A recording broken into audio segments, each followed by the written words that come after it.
Hi, welcome to the Tabs and Icons video series. In today's video, we're going to look at one function of the date and time series, which is called the workday function. My name is Dan Karo Ezuzu, and I'll be taking you through this short video.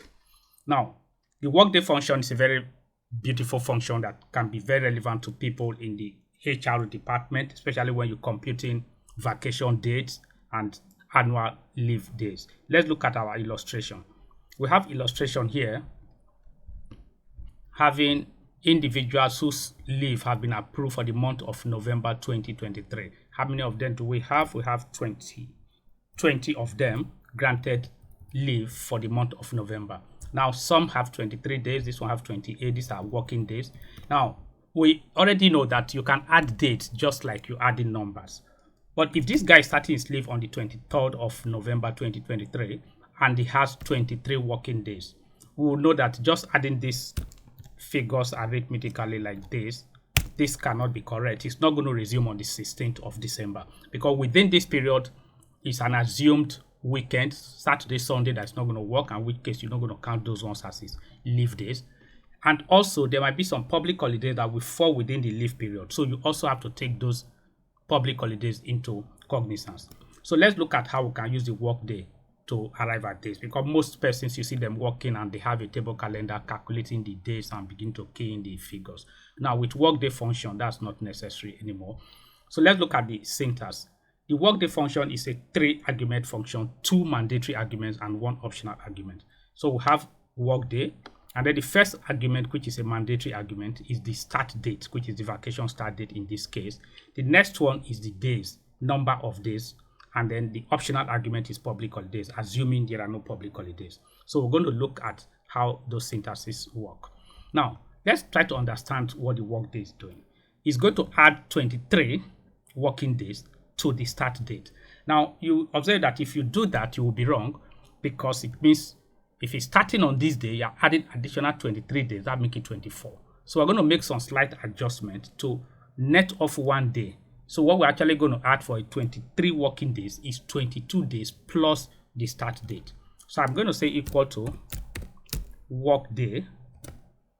And the first argument is start date. When is it starting? It's starting on this date. Now you take a comma. It's asking you for days. Now, like I said, we'll go to net off 1 so that we can get the accurate leave end date. So I'm going to net off 1 and then I take a comma. Now the next thing is the optional argument, public holiday. There might be some public holidays. Now I have already listed the public holidays here. If you're working this in your office, you should naturally key in all the public holidays for the year. So when you're computing this, you just highlight all of them. Now I'm going to hold this fixed because I intend to copy down. Now I hit my enter key. So this guy is going to resume, the leave ends on the 28th of December. So I copy this down. Now the resumption date should be the next working day. If the next day is a public holiday, certainly it's not going to work. So we're going to say work day for the resumption date. So his leave ends on the 28th. I take this, and this time I'm not going to net out 1 because I'm actually adding the 23. And I take the public holidays into cognizance and I hit my enter.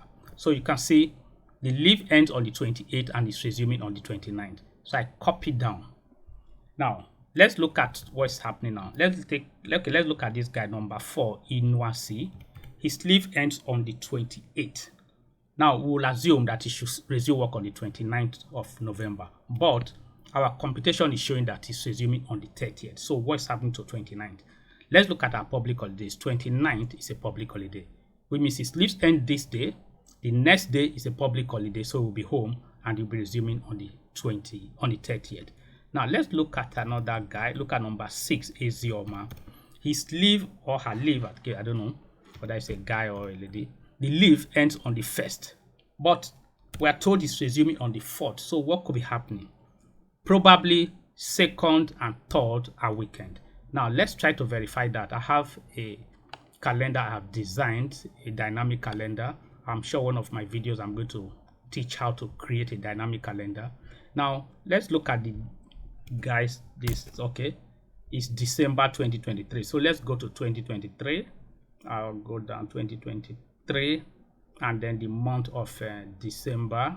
So let me select December. Fine, this is December 2023 calendar. his leave is ending on the 1st. So why is it resuming on the 4th? First, we can see here, 1st is a Friday. So you can understand that Saturday 2nd, he won't be at work, Sunday, and he will be resuming on the 4th. So that's why these guys will be on the 4th. So you can see how beautiful the workday function is if you actually apply it well. Now you can see these guys will have computed the date their leave is ending, and then the date we are expecting them back in the office. So this guy's leave is ending on the 1st of December, and then we're expecting him back in the office on the 4th. This guy's leave ends on the 23rd, he's resuming on the 24th. This is how to use the workday function, very lovely function. Thank you very much for listening. In other videos, I'm going to look at how the workday function can actually be used to compute loan end date, which is the expiry date of a credit facility. In another video, I'm going to do that. Thank you very much for listening, and bye-bye.